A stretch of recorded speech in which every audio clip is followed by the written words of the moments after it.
Hi అండి, అందరికీ నమస్కారం. రమీ జ్యోతి కథల ప్రపంచానికి స్వాగతం. అచలకీల 8వ భాగంలోకి వెళ్దామా? ఇది చూసే ముందు భాగాలను చూడడం మర్చిపోవద్దు. ఇక కథలోకి వెళ్దాం. ఎంత పొగరు! నేను నీకు ఇంతలా అరుస్తుంటే సమాధానం కూడా చెప్పాలి అనిపించట్లేదా?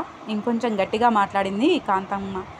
భయంతో అదేం లేదు అత్తమ్మ, నిద్రలో చూసుకోలేదు, ఇంకెప్పుడు ఇలా చేయను అని చెప్పింది అమల. అలా మొదటి రోజే నిందతో మొదలైంది అమలకు. అత్తవారింట్లో హారతి ఇచ్చి లోపలికి తీసుకువెళ్లారు అమలను.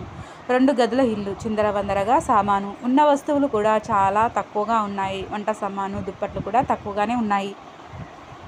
బాగానే ఉండేదిగా సామాను. ఏంటి ఇంట్లో ఏమీ లేవు? ఒక ఆవిడ మాటలు. చాలానే ఉండేది. కొడుకు పెళ్లి ఖాయం చేసుకున్నాక మొత్తం కూతుర్ల ఇళ్లకు చేర్చింది ఈ కాంతమ్మ. ఇంకొక ఆవిడ మాటలు.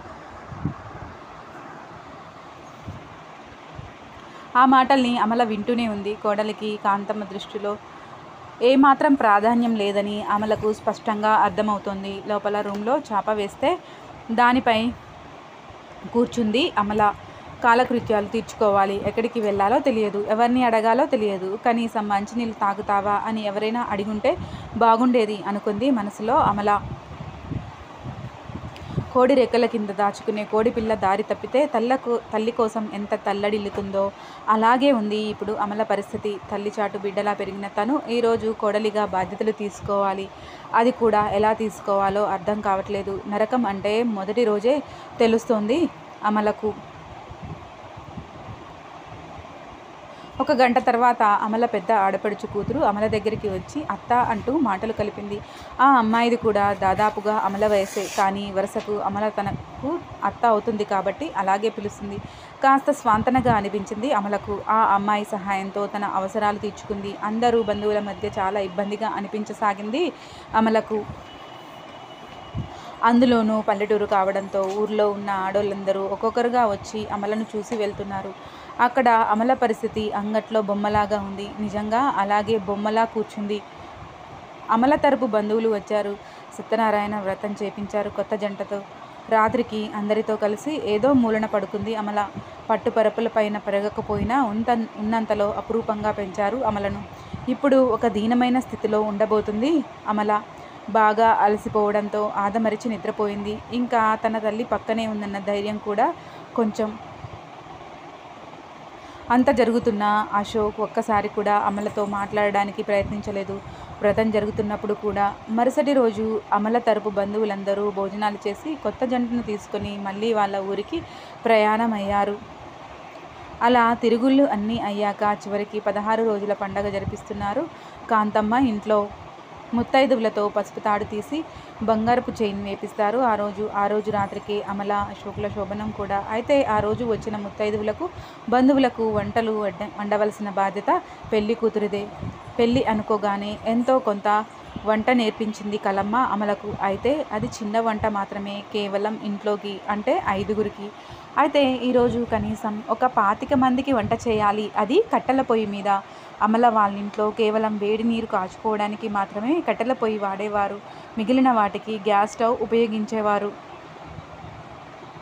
ఇప్పుడు అమలకు అంతమందికి కట్టెల పొయ్యి మీద వంట చేయడం కత్తి మీద సాముగా మారింది. ఆ చెటి తల్లి కష్టం వివరించలేనిది. అయితే ఒక సౌలభ్యం ఏమిటంటే కూరగాయలు కోసి అన్నీ అమలకు అందిస్తున్నారు ఒకరిద్దరు బంధువులు. అలాగే ఏది ఎంత వేయాలో ఎలా చేయాలో చెప్తున్నారు. అది కొంతలో కొంత నయం. ఆ కట్టెల పొయ్యి మీద కూర్చొని వంట చేస్తుంటే కిలకిల నవ్వులతో ఎర్రబడాల్సిన లేత బుగ్గలు పొయ్యి వేడికి ఎర్రబడుతున్నాయి. అలాగే చెమటలు కక్కుతున్నా వంట పూర్తి చేసింది అమల. అంతటి ఓపిక ఎలా వచ్చిందో తెలియదు. అమ్మ చెప్పిన మాటల వల్ల వచ్చిన బాధ్యతనా అది, లేదంటే అత్త అంటే మొదటి రోజే ఏర్పడిన భయమా? ఏదైతేనేం అలా ఉండడం మాత్రం చాలా కష్టంగా ఉంది అమలకు పుస్తలు కుచ్చే కార్యక్రమం పూర్తి చేశారు.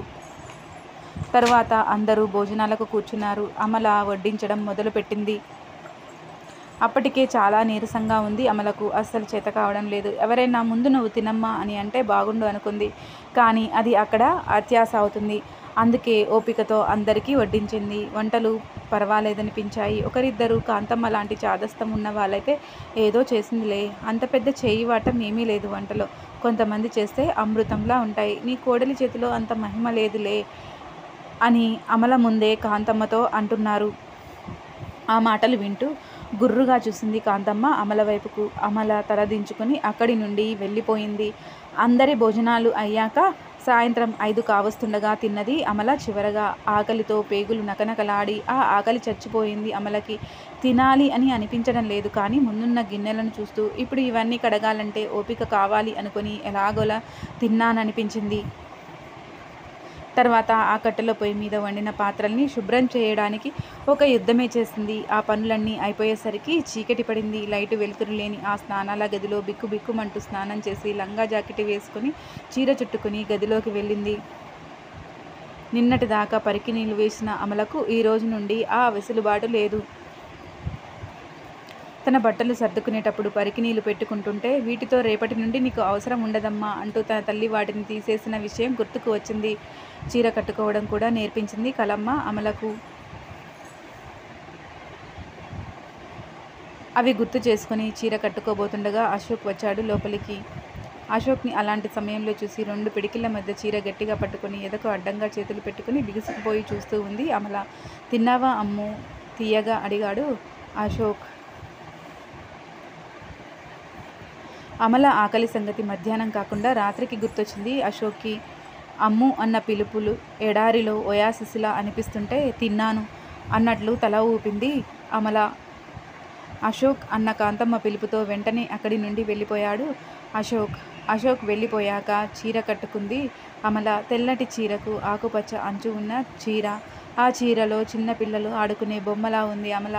సాయంత్రం ఆలస్యంగా తినడంతో ఇంకా ఆకలిగా కూడా లేదు. ఒక మంచం ఉంటే దానిపై వాలితే బాగుండు అనిపించింది. అప్పుడు పెళ్లికి ముందు తల్లిదండ్రులు మాట్లాడుకున్న మాటలు గుర్తుకు వచ్చాయి అమలకు. మంచం కొందామండి అమలకు అంటూ అడిగింది కలమ్మ బాలయ్యను. కొనడానికి ఇబ్బంది లేదు నాకు. కానీ అత్తమామలు నేల మీద పడుకుంటే కోడలు మంచంపై పడుకోవడం ఎంతవరకు సబబు చెప్పు అన్నాడు బాలయ్య. అయితే 2 కొందాం, పిల్ల ఇబ్బంది పడుతుంది అని అంది కలమ్మ. ఆ తల్లి మనసు తల్లడిల్లింది. వాళ్ళు మేము గతిలో ఉన్నోళ్ళమా, మాకెందుకు కొన్నారు అన్నారనుకో ఎంత ఇబ్బంది చెప్పు. అయినా వయసులో ఉన్న పిల్లలు కింద పడుకోలేరా?